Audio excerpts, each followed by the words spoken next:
ہم نے زندگی کی کیا روٹین بنا رکھی ہے؟ ہمیں کوئی فکر ہے اپنے گناہوں کی؟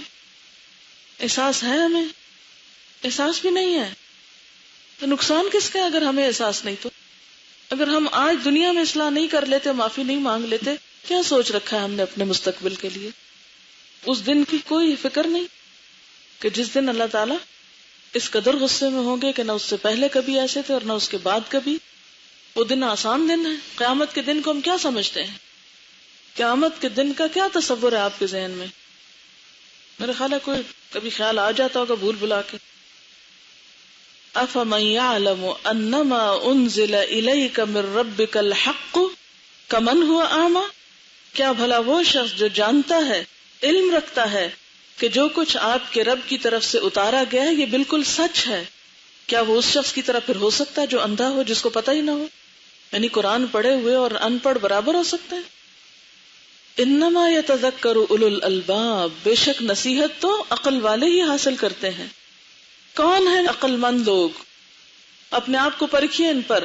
الذین یوفون بعہد اللہ ولا ینقضون المیثاق، وہ جو اللہ کے عہد کو وفا کرتے ہیں، پورا کرتے ہیں اور پختہ عہد کو توڑتے نہیں. جب آپ قرآن پڑھتے ہیں تو عہد کر رہے ہوتے ہیں نا کہ اللہ اب تو معاف کر دے، یہ غلطی پھر نہیں کریں گے. لیکن پھر کیا پڑھ پڑھا کے بھول گئے کون سے عہد تھے، کون سے معاہدے تھے. والذین یصلون ما امر اللہ بہ ان یوصل، اور وہ لوگ جو جوڑ کے رکھتے ہیں جن چیزوں کو اللہ نے جوڑ کے رکھنے کا حکم دیا. کن چیزوں کو جوڑ کے رکھنے کا حکم دیا ہمیں؟ اس میں ہم عام طور پر صرف ایک ہی معنی کرتے ہیں اور وہ رشتہ داروں سے اچھے تعلقات. اس کا معنی صرف یہ نہیں ہے. اس کا معنی یہ ہے کہ جو بھی ہم انسانوں سے کمٹمنٹ کرتے ہیں، جو بھی ہمارا اجتماعی کام ہوتا ہے، ہماری اجتماعی زندگی کے جو بھی تقاضے ہیں ان کو پورا کرتے ہیں. اجتماعی زندگی کے تقاضوں سے کیا مراد ہے؟ ایک ہوتی ہے نا ہماری انڈیویجول لائف، اور ایک ہوتی ہے ہم ٹیم ورک کہیں کرتے ہیں، اکٹھے ہوتے ہیں کسی آرگنائزیشن میں، کسی اسکول میں، کسی گھر میں، شادی کے بونڈ میں، یا پھر رشتہ داروں میں، یا پھر یہاں پر جیسے آپ ایک گروپ میں ہوتے ہیں یا اسٹاف ممبرز ہیں، ان کی ایک کمٹمنٹ ہے. تو یہ سب کچھ کیا ہے؟ ان کمٹمنٹس کو نبھانے کا اللہ نے حکم نہیں دیا؟ بحیثیت اسٹوڈنٹ جو آپ کی کمٹمنٹ ہے، بحیثیت استاد جو آپ کی کمٹمنٹ ہے. تو جن چیزوں سے ہمیں جڑ کر رہنا چاہیے، جو ضرورت ہے وتواصوا بالحق وتواصوا بالصبر کے ضمن میں، یہ بہت وسیع معنی رکھتا ہے. والذین یصلون ما امر اللہ بہ ان یوصل ویخشون ربہم، اور وہ اپنے رب سے ڈرتے ہیں. ویخافون سوء الحساب، اور وہ برے حساب سے ڈرتے ہیں. وہ برے حساب سے ڈرتے ہیں. کون سا برا حساب ہے جس سے وہ ڈرتے ہیں؟ قیامت کے دن کا. یعنی اس بات سے ڈرتے ہیں کہ کہیں ہم سے بری طرح حساب نہ لیا جائے. والذین صبروا ابتغاء وجہ ربہم واقاموا الصلاة وانفقوا مما رزقناہم سرا وعلانیۃ ویدرؤون بالحسنۃ السیئۃ اولئک لہم عقبی الدار جنات عدن يدخلونها ومن صلح من آبائهم وأزواجهم وذرياتهم والملائكة يدخلون عليهم من كل باب سلام عليكم بما صبرتم فنعم عقبی الدار. یعنی گناہوں کے اسباب دور نہیں ہو سکتے، توبہ ہو نہیں سکتی، توبہ پہ قائم نہیں رہ سکتے، نیکی کے کام پہ جم نہیں سکتے جب تک کہ آپ کے اندر صبر کی صفت نہ ہو. تو جب تک ہمارے اندر واقعی آخرت کا خوف نہ ہو، سوء الحساب کا ڈر نہ ہو، ضرورت بھی نہیں اس وقت تک لگتی کہ ہاں ہمیں توبہ بھی کرنی چاہیے یا کوئی اچھے کام کرنے بھی چاہیے. چھوٹے چھوٹے گناہوں کو ہم گناہ نہیں سمجھتے اور پھر وہ مل جل کر بڑے گناہ بن جاتے ہیں. اصل بنیادی بات یہ ہے کہ ہم آخرت کے معاملے میں سنجیدہ نہیں ہیں. یہ جو سوء الحساب ہے، یہ میں ابھی آپ کو آیات سناتی ہوں، پھر آپ ذرا سا توجہ کریے اس پر. میرے خیال ہے زیادہ تر لوگوں کو ترجمہ آتا ہے، اور یہ جو نئے لوگ ہیں انہوں نے بھی اس سے ملتے جلتے لفظ پڑھ لیے ہیں، یعنی کوئی ایسی نئی بات نہیں. جو لوگ میثاق کو پورا نہیں کرتے اور جن رشتوں کو یا جن روابط کو اللہ نے قائم رکھنے کا حکم دیا ان کو کاٹ ڈالتے ہیں، تو ان کے لیے کیا ہے؟ لعنت ہے، اور ان کے لیے بہت برا گھر ہے. آپ یہ آیتیں نکال لیجیے اپنے قرآن پاک میں سے. آپ سب کے پاس قرآن پاک ہوں گے، ذرا توجہ فرمائیے، کیونکہ عام طور پر ہمارے گناہوں میں بڑے بڑے گناہ یہی ہیں. آپ کو معلوم ہے کہ ہماری دنیا کے بھی بہت سے کاموں میں جو رکاوٹیں ہوتی ہیں ان کی ایک بڑی وجہ ہمارے اپنے ہی گناہ ہوتے ہیں. جیسے کہ ابھی ہم نے تھوڑی دیر پہلے بھی یہ بات پڑھی. تو اس کی دلیل بھی قرآن پاک سے ہمیں ملتی ہے، اور اللہ تعالیٰ کا وعدہ ہے کہ جو استغفار کرے گا اور اپنے گناہوں کی معافی مانگ لے گا. سورۃ نوح میں آتا ہے نا، حضرت نوح علیہ السلام نے فرمایا تھا فَقُلْتُ اسْتَغْفِرُوا رَبَّكُمْ إِنَّهُ كَانَ غَفَّارًا. میں نے کہا کہ تم اپنے رب سے معافی چاہو، وہ بہت بخشنے والا ہے. يُرْسِلِ السَّمَاءَ عَلَيْكُمْ مِدْرَارًا، وہ تم پر آسمان سے خوب بارش برسائے گا. اور کیا کرے گا؟ وَيُمْدِدْكُمْ أَمْوَالٍ وَبَنِينَ، اور تمہیں مال اور بیٹوں سے نوازے گا، اور پھر باغات اور نہریں تمہارے لیے جاری کر دے گا. مَا لَكُمْ لَا تَرْجُونَ لِلَّهِ وَقَارًا. تو حقیقت یہ ہے کہ اللہ تعالیٰ کے آگے اپنے گناہوں کا اعتراف اور سچے دل سے معافی مانگ لینا اور اپنی اصلاح کی مسلسل کوشش کرنا ہماری دنیا اور آخرت دونوں کے لیے فائدہ مند ہے. اور اگر ہم غلط کام کرتے ہیں تو یہ آیتیں ایک پورا کمپیریزن ہے، دونوں گروہوں کو آمنے سامنے لا کے بتایا گیا. دو کردار ہیں یہاں. میں دوبارہ پلے کرتی ہوں، آپ ذرا سنیے. بسم اللہ الرحمن الرحیم. اللہ کی رحمت سے دوری. ہم میں سے کوئی ہے جو اپنے لیے چاہتا ہو؟ پھر ہم کیوں ایسے کام کرتے ہیں کہ جس سے ہم خدا کی رحمت سے دور ہو جائیں؟ اور اگر رحمت سے دور ہو گئے تو باقی کیا رہے گا؟ دنیا بھر کی دولت بھی آپ کو فائدہ نہیں دے سکتی. کوئی آپ کے گٹس، کوئی آپ کی ہوشیاری، کوئی آپ کی قابلیت کچھ بھی فائدہ نہ دے گی آپ کو اللہ کے سامنے. جس سے اللہ کی رحمت کا پردہ ہے، چادر اٹھ گئی، اس کے پاس کیا باقی رہا؟ جو اللہ کے ہاں دھتکارا اور پھٹکارا گیا، اس کے پاس کیا ہے؟ کچھ بھی نہیں ہے. پھر سنیے دوبارہ اور سوچئے کیا سمجھ میں آیا، کیا دل پہ اترا.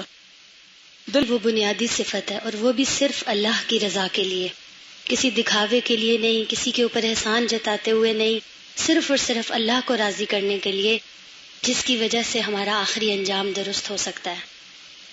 بالکل. یعنی اللہ تعالیٰ نے دونوں راستے بھی واضح کر دیے، ہمیں اختیار بھی دے دیا، اور پھر یہ اب ہم پہ ہے کہ ہم دونوں میں سے کس کو اختیار کرتے ہیں. اور اگر نیکی کا راستہ ہم نے اختیار کرنا ہے تو اس کے لیے واقعی پھر صبر کی صفت چاہیے. اور اگر ہم میں صبر نہیں تو پھر نہ ہم وعدے پہ قائم رہ سکتے ہیں اور نہ ہی ہم باقی صفات اپنے اندر پیدا کر سکتے ہیں، کیونکہ اگر استقامت نہیں تو کچھ بھی نہیں.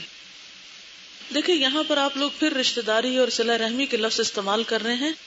آیت کو محدود نہ کریں.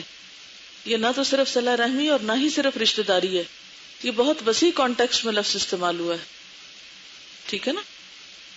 یعنی جہاں جہاں معاشرتی تعلقات کو جوڑنا، ان روابط کو برقرار رکھنا جن کا رکھنا انسان کی دین اور دنیا کے فائدے کے لیے ہے، ان کو قائم رکھنا بے حد ضروری ہے.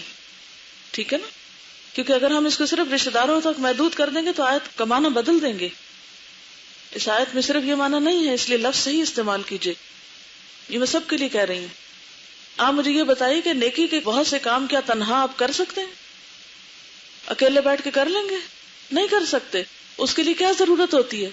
جڑ کے رہنا، باہم تعلقات کو جوڑنا اور ان کو درست رکھنا. آپ جو کچھ یہاں سیکھ رہے ہیں کیا اکیلے گھر میں بیٹھ کے سیکھ سکتے تھے؟ نہیں.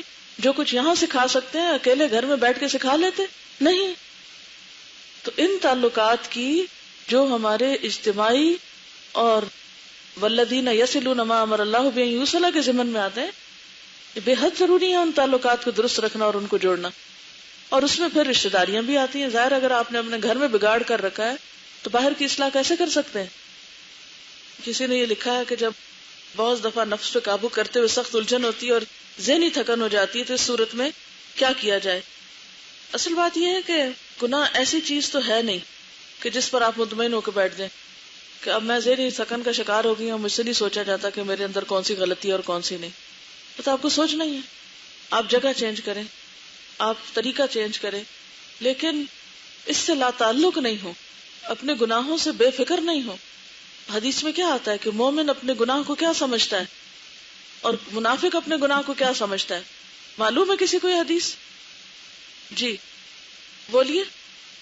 منافق اپنے گناہ کو کیا سمجھتا ہے؟ ناک پہ مکھی بیٹھ جائے تو ہم کیسے اٹھاتے ہیں؟ بس ایسے. منافق سمجھتا ہے میرا گناہ بس اتنا ہی ہلکا ہے اور اتنا چھوٹا ہے کہ جیسے میرے اوپر اس کا کوئی نقصان نہیں، جیسے ناک میں بیٹھی مکھی مجھے کوئی نقصان نہیں دے سکتی، میں کسی بھی وقت ہاتھ سے اڑا دوں گا اس کو، اور اس طرح میرے گناہ مجھ سے دور ہو جائیں گے.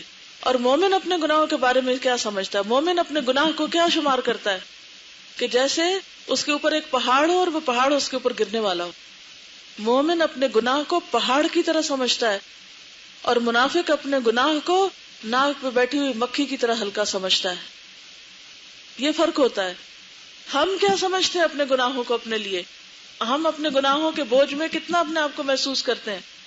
غلطی کر کے ہم پہ کیا بوجھ پڑتا ہے، اور اس بوجھ کو ہٹانے کے لیے ہماری پھر ایفرٹ کیا ہوتی ہے، اس کے بارے میں ہم سنجیدہ کتنا ہوتے ہیں. ہم اپنے آپ کو پرکھیں کہ ہم کس کیٹیگری میں فال کرتے ہیں. ہم واقعی اپنے گناہوں کو پہاڑ سمجھتے ہیں کہ ابھی گرے ہمارے اوپر؟ بتائیے، سوچئے، غور کیجئے، اپنے آپ سے پوچھئے.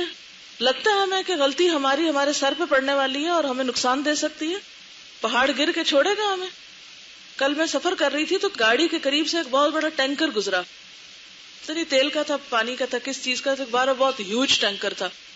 اور وہ اس طرح ساتھ سے گزرا، میں سائڈ پہ بیٹھی ہوئی تھی کھڑکی کے پاس، تو وہ ایسے میرے پاس سے گزرا کہ مجھے دیکھ کے تھوڑی دیر کی دہشت آئی، اور میں سوچنے لگی اگر خدا نخواستہ یہ ٹینکر میرے اوپر آئے تو میرا تو ایک ذرہ نہ ملے کسی کو. تو آپ کا کیا خیال ہے، پہاڑ کسی کے اوپر گرے تو اس کا باقی کیا بچے گا؟ ہم حقیقت میں اپنے گناہوں کو کوئی بڑا نہیں سمجھتے، اور نہ ہم سمجھتے ہیں ہمیں نقصان دینے والے. پہلے بات ہم مانتے ہی نہیں ہیں، ہم کہتے ہیں غلطی کہاں ہے ہماری، تم کیوں کہتے ہیں ہماری غلطی؟ تو یہ غفلت کی زندگی ہمیں کہاں لے جائے گی؟ اس بوجھ کو ہٹانا اور اس کو دھونا اور اس کی صفائی ہم سب کے لیے بے حد ضروری ہے. اسی وجہ سے میں نے اس مہینے آپ کے لیے اس کتاب کا انتخاب کیا. جتنا میں آپ کو پڑھا سکی پڑھا دوں گی، اور جو رہ جائے اسے آپ نے مکمل کرنا. ایکچولی جیسے میں نے آپ کو بتایا نا کہ میں اپنے مطالعے کے لیے مختلف کتابوں کا انتخاب کرتی رہتی ہوں، تو پھر روز کچھ حصہ پڑھتی ہوں. تو میں اس طرح اس کو پڑھ رہی تھی کہ روز ایک طریقہ سیکھ لیتی تھی یا دیکھ لیتی تھی کہ جس سے گناہ دھلتے ہیں، اور اس میں سے جو میرے بس اختیار میں تھا یا مجھ سے ریلیونٹ تھا اس کو میں اپنے عمل میں لانے کی کوشش کر رہی تھی کہ اس طریقے سے میں شاید کچھ فائدہ اٹھا سکوں. تو جب میں خود اپنے لیے کر رہی تھی تو جی چاہا کہ کیوں نہ آپ سب کو بھی اس سے فائدہ پہنچایا جائے. یہ 2 سوال اس پر آئے ہیں کہ گناہوں کی پہچان کے طریقے کیا ہو سکتے ہیں، اور انہوں نے لکھا ہے کہ کیا یہ اچھی بات ہوگی کہ میں اپنے ہسبینڈ اور بچوں سے پوچھوں کہ مجھے وہ باتیں میری بتائیں کہ جو میں غلط کرتی ہوں. یہ انہوں نے بہت اچھا طریقہ بتایا. پہلے سوال میں تھا کہ وہ طریقے بتائیں جس سے ہمیں ہمارے گناہ پتہ چلے، اور دوسرا یہ ہے کہ کیا ہم اپنے قریبی رشتہ داروں سے کہہ سکتے ہیں کہ وہ ہمیں ہماری غلطیاں بتائیں. بالکل یہی طریقہ ہے. اپنے گناہوں یا غلطیوں کو جاننے کا طریقہ کیا ہے؟ نمبر 1، ہم اپنے ساتھ سچے ہوں. جن غلط باتوں کو ہم غلط سمجھتے ہیں جب بھی ہم کریں تو ہم ان کو مان جائیں. نمبر 2، ہم اپنے قریبی لوگوں کو جو زیادہ قریب سے ہمیں جانتے ہیں، مثلا انہوں نے اپنے ہسبینڈ اور بچوں کو کہا، یہ تو بہت ہی اچھا ہے، کیونکہ جو ہمارے ہسبینڈ ہمیں جانتے ہیں وہ ہم خود بھی اپنے آپ کو نہیں جانتے، یا ہمارے بچے جو ہمیں جانتے ہیں وہ زیادہ بہتر طور پہ بعض اوقات بتا سکتے ہیں. ہو سکتا ہے بعض اوقات ان کی ججمنٹ غلط ہو، لیکن اگر وہ دلیل کے ساتھ بات کریں اور صحیح بات کریں تو پھر ہمیں ماننی چاہیے. اور اسی طرح ہم اپنے قریبی دوستوں کو بھی اجازت دیں کہ وہ ہمیں ہماری غلطی بتائیں، اور جب بتائیں تو خدا کے لیے صفائی نہیں پیش کریں. اگر کوئی ہمیں ذرا بھی غلطی بتا تو ہم کہتے ہیں نہیں ذرا ٹھہر جائے، میں تمہیں بتاتی ہوں کہ اس کی وجہ کیا تھی. یہ چھوڑ دیں، وجہ کچھ بھی تھی، غلطی تو غلطی ہے. وجہ کے بغیر کون سی چیز ہوتی ہے؟ ہر چیز کے پیچھے کوئی وجہ ہوتی ہے. ابھی وجوہات تو سب سے پہلے میں نے آپ کو بتائی ہیں. شیطان کا بہکاوا ہو سکتا ہے، نفس کی خواہش ہو سکتی ہے، بہت سے اسباب جو ابھی آپ نے پڑھے. پہلے تو خود لسٹ ڈاؤن کریں اپنی، جو خود آپ اپنے آپ کو پہچانتے ہیں وہ خود لکھیں. یہ آپ کا ہوم ورک ہے سب کا. اپنی غلطیاں خود لکھیں. میں اس لیے یہ کرنے کی جرات کر رہی ہوں کہ یہ میں نے اپنے ساتھ بھی کیا ہوا یہ طریقہ. تو جو کام میں نے خود کیا ہوا ہے میں آپ کو کہہ سکتی ہوں، کیونکہ مجھے اس نے بہت فائدہ دیا تھا کہ میں کیا کیا غلطیاں کرتی ہوں. آپ لکھیں اور لکھ کے اب دیکھیں، اور اس کے بعد ایک لسٹ خود بنائیں اور ایک لسٹ کسی اور سے بنوائیں یا مختلف لوگوں سے بنوا لیں، فادر، مدر، بہن، بھائی، جو بھی قریب ہیں آپ کو اچھی طرح جانتے ہیں ان سے.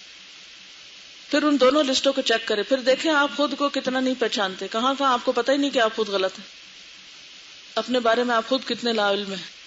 اور کسی بھی غلطی پہ نہ تو صفائی پیش کرنی ہے، کیونکہ ہم فوراً اپنے آپ کو کور کرنے لگتے ہیں، ڈھانپنے لگتے ہیں، نہیں نہیں نہیں نہیں یہ اس لیے نہیں، اس لیے یہ نہیں کرنا، خاموش رہنا. اور پھر دیکھنا ہے کہ واقعی ہے اور میں کرتی ہوں تو کیوں کرتی ہوں، اور مجھے کیوں نہیں احساس کہ میں غلط کرتی ہوں. اور پھر اگلا سٹیپ کہ ان کو دھونا کیسے ہے، ان کو سامنے رکھ کے کیسے معافی مانگنی ہے.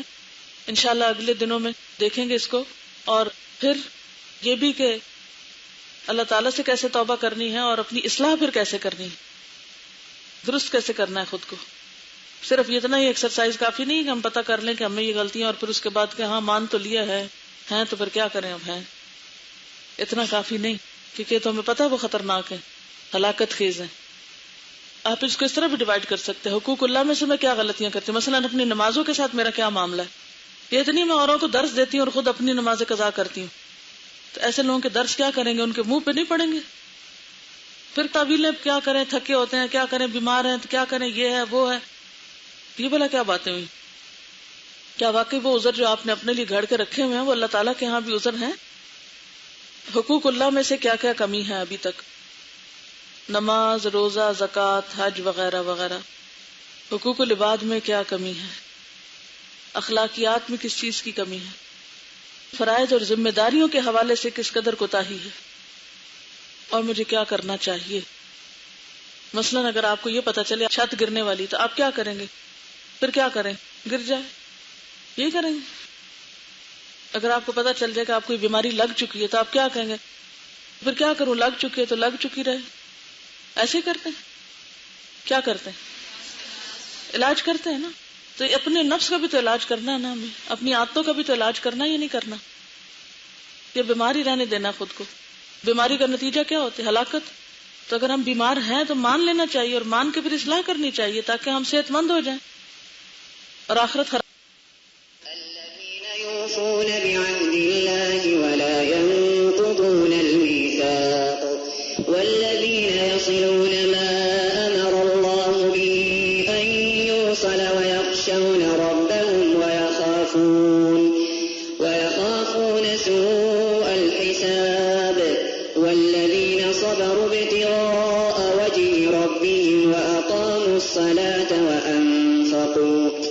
وأنفقوا مما رزقناهم سرا وعلانية ويدرؤون بالحسنة السيئة أولئك لهم عقبى الدار جنات عدن يدخلونها ومن صلح من آبائهم وأزواجهم وذرياتهم والملائكة يدخلون عليهم من كل باب سلام عليكم بما صبرتم فنعم عقبى الدار والذين ينقضون عهد الله من بعد ميثاقه ويقطعون ما أمر الله به أن يوصل ويفسدون في الأرض أولئك لهم اللعنة ولهم سوء الدار الله يبسط الرزق لمن يشاء ويقدر وفرحوا بالحياة الدنيا وما الحياة الدنيا في الآخرة إلا متاع ويقول الذين كفروا لولا أنزل عليه آية من ربه قل إن الله يضل من يشاء ويهدي إليه من أناب الذين آمنوا وتطمئن قلوبهم بذكر الله ألا بذكر الله تطمئن القلوب الذين آمنوا وعملوا الصالحات طوبى لهم وحسن مآب. سبحانك اللهم وبحمدك نشهد أن لا إله إلا أنت نستغفرك ونتوب إليك. السلام علیکم ورحمۃ اللہ وبرکاتہ.